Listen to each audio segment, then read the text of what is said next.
તો જો મિત્રો તમે પણ તમારા દીકરા અથવા દીકરીઓને આવી રીતે કૂતરાની પાસે જવા દો છો ભાઈ, તો હવે સાહેબ તમે સાવધાન થઈ જજો। જો હવે તમે સાવધાન નહીં થાવ ભાઈ, તો આવનારા સમયમાં થઈ શકે કે તમારા દીકરા સાથે ન થવાનું થઈ જાય સાહેબ। આપણે નથી કહેતા, પણ તમે હાલ સોશિયલ મીડિયાની અંદર જોતા હશો કે કોઈ છોકરાને રેબીસ થઈ ગયો, કૂતરું કરડવાથી હડકાયો થઈ ગયો, 2 મહિના પછી હડકાયો થઈ ગયો।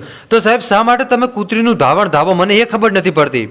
આ તમે નાનકડો છોકરો જુઓ ભાઈ, એના મા બાપની એટલા સંસ્કારો નથી, એના મા બાપની એટલી પણ બુદ્ધિ નથી ભાઈ કે પોતાનું બાળક એક કૂતરીને ધાવી રહ્યું છે, અને કૂતરીનું ધાવણ ધાવાથી એને રેબીસ નામનો ભયાનક રોગ થઈ શકે, અને જેના કારણે તે હડકવો થઈ શકે ને એના કારણે એનું મૃત્યુ પણ થઈ શકે ભાઈ।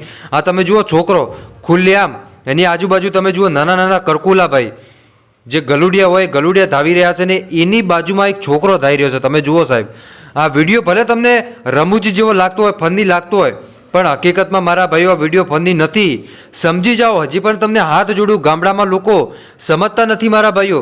ગામડામાં લોકો શું કરે છે, બસ કે કૂતરી આપણી પાલતું એટલે આપણી કૂતરી આપણને ન કાઢે એટલે છોકરાને ત્યાં લઈ જાય, 1-2 વિડીયો, ભાઈ એક વિડીયો બનાવવાથી એ વિડીયોમાં કદાચ તમારે 10 અબજ લાઇકો આવશે ને 10 અબજ ફોલોવર આવશે, તો તમારો શું ફાયદો?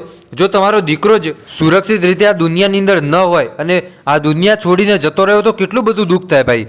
તો આપણે બધાએ લોકોને અપીલ કરી કે ક્યાંક ને ક્યાંક સાહેબ તમારે સમજવું જોઈએ, કેમ કે આવી રીતે વિડીયો બનાવીને વાયરલ કરવાથી લાઇક ફોલોવર તો મળશે ભાઈ તમને, પણ સાહેબ ક્યાંક ને ક્યાંક તમારા દીકરા દીકરીઓનું જીવન પણ તમે જોખમમાં મૂકી રહ્યા છો સાહેબ।